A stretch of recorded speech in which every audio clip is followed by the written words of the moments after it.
આ રિક્ષા યુનિયન પર હું અપેક્ષા પણ રાખું છું કે દરેક સમાજના લોકોને દિવસ રાત જ્યાં પણ જરૂર પડે, કોઈ પણ જાતની ઇમરજન્સી હોય એમાં બધાની સાથે રહી, બધાને સહકાર આપે.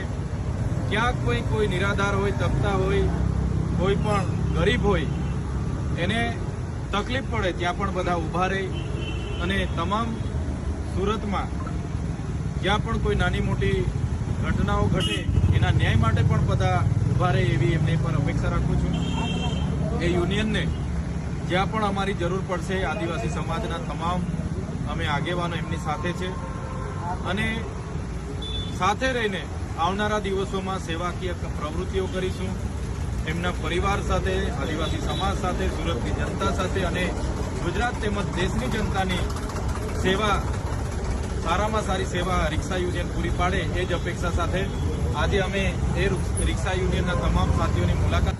આદિવાસી સમાજના યુવાનો દ્વારા રોજગારી મેળવે છે, પોતાનું ઘર પરિવાર ચલાવે છે, એમના દ્વારા એક યુનિયન બનાવવામાં આવ્યું છે.